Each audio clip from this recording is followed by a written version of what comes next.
दोस्तों, आप सभी को तो पता ही होगा कि राम जी विष्णु जी के अवतार थे। लेकिन आप लोगों को ये पता है कि उनके अन्य भाई किसके अवतार थे? नहीं पता ना? और आपको क्या ये पता है कि सीता जी के स्वयंवर में प्रयुक्त भगवान शिव के धनुष का नाम क्या था? नहीं पता ना?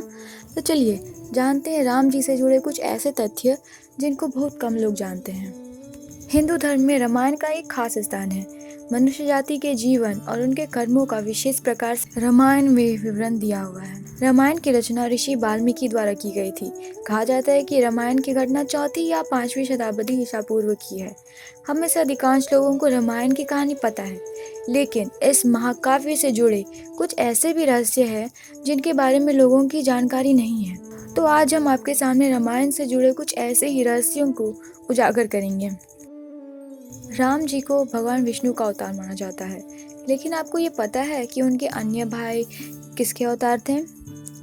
लक्ष्मण को शेषनाग का अवतार माना जाता है, जो क्षीर सागर में भगवान विष्णु के आसन हैं, जबकि भरत और शत्रुघ्न को क्रमशः भगवान विष्णु द्वारा हाथों में धारण किए हुए सुदर्शन चक्र और शंख शैल का अवतार माना जाता है। अब हम में से अधिकांश लोगों को पता है कि राम का सीता से विवाह एक स्वयंवर के माध्यम से हुआ था। उस स्वयंवर के लिए भगवान शिव के धनुष का इस्तेमाल किया गया था, जिस पर सभी राजकुमारों को प्रत्यंचा चढ़ाना था। लेकिन बहुत कम लोगों को यह पता होगा कि भगवान शिव के उस धनुष का नाम पिनाक था। ऐसा माना जाता है कि वनवास के 14 वर्ष के दौरान अपने भाई और भाभी की रक्षा करने के उद्देश्य से लक्ष्मण कभी सोते ही नहीं थे। इस कारण उन्हें गुदाकेश के नाम से भी जाना जाता है। वनवास की पहली रात को जब राम और सीता सो रहे थे, तो निंद्रा देवी लक्ष्मण के सामने प्रकट हुई। उस समय लक्ष्मण ने निंद्रा देवी से अनुरोध किया कि उन्हें ऐसा वरदान दे कि वनवास के 14 वर्ष के दौरान उन्हें नींद न आए और वह अपने प्रिय भाई और भाभी की रक्षा कर सके। निंद्रा देवी इस बात पर प्रसन्न होकर बोली कि अगर कोई तुम्हारे बदले 14 वर्ष तक सोए तो तुम्हें यह वरदान प्राप्त हो सकता है। इसके बाद लक्ष्मण की सलाह पर निंद्रा देवी लक्ष्मण की पत्नी और सीता की बहन उर्मिला के पास पहुंची। उर्मिला ने लक्ष्मण के बदले सोना स्वीकार कर लिया और पूरे 14 वर्ष तक सोती रही। रामायण महाकाव्य के बारे में हम सभी जानते हैं कि राम और सीता लक्ष्मण के साथ 14 वर्ष के लिए वनवास गए थे और राक्षसों के राजा रावण को हराकर वापस अपने राज्य लौटे थे। और हम में से अधिकांश लोगों को पता है कि राम, लक्ष्मण और सीता ने कई साल वन में बिताए थे, लेकिन कुछ ही लोगों को उस वन के नाम की जानकारी होगी। उस वन का नाम दंडकारण्य था, जिसमें राम, सीता और लक्ष्मण ने अपना वनवास बिताया था। यह वन लगभग 35,600 वर्ग मील में फैला हुआ था, जिसमें वर्तमान छत्तीसगढ़, उड़ीसा, महाराष्ट्र और आंध्र प्रदेश के कुछ हिस्से शामिल हैं। उस समय यह वन सबसे भयंकर राक्षसों का घर माना जाता था, इसलिए इसका नाम दंडकारण्य था, जहाँ दंड का अर्थ सजा देना और अरण्य का अर्थ वन है। रावण सभी राक्षसों का राजा था और इस बात की पुख्ता जानकारी भी है कि रावण एक बहुत बड़ा विद्वान भी था और उसे वेदों का अध्ययन किया था। लेकिन क्या आपको यह पता है कि रावण के ध्वज में प्रतीक के रूप में वीणा होने का क्या कारण था? क्योंकि रावण एक उत्कृष्ट वीणा वादक था, जिसके कारण उसके ध्वज में प्रतीक के रूप में वीणा अंकित था। हालांकि रावण इस कला को ज़्यादा तवज्जो नहीं देता था, लेकिन उसे यह यंत्र बजाना पसंद था।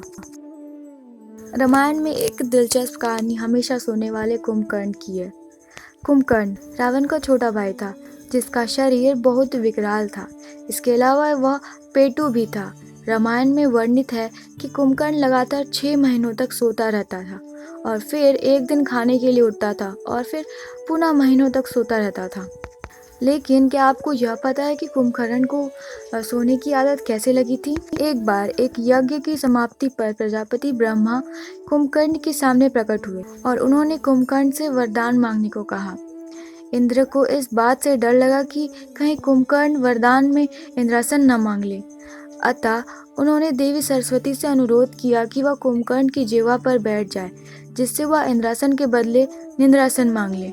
इस प्रकार इंद्र की ईर्ष्या की वजह से कुंभकर्ण को सोने का वरदान प्राप्त हुआ था। रामायण की कहानी के अंतिम चरण में वर्णित है कि राम और लक्ष्मण ने वानर सेना की मदद से लंका पर विजय प्राप्त करने के लिए एक पुल का निर्माण किया था। ऐसा माना जाता है कि यह कहानी लगभग 1,75,000 साल पहले की है। हाल ही में नासा ने पाक जल डमरू मध्य में श्रीलंका और भारत को जोड़ने वाले एक मानव निर्मित प्राचीन पुल की खोज की है और शोधकर्ताओं और पुरातत्वविदों के अनुसार इस पुल के निर्माण की अवधि रामायण महाकाव्य में वर्णित पुल के निर्माण काल से मिलती है। नासा के उपग्रहों द्वारा खोजे गए इस पुल को आदम का पुल कहा जाता है और इसकी लंबाई लगभग 30 किलोमीटर है। रामायण की पूरी कहानी पढ़ने के बाद हमें पता चलता है कि रावण एक क्रूर और सबसे विकराल राक्षस था, जिससे सभी लोग घृणा करते थे। जब रावण के भाइयों ने सीता के अपहरण की वजह से राम के हमले के बारे में सुना, तो अपने भाई को आत्मसमर्पण करने की सलाह दी थी।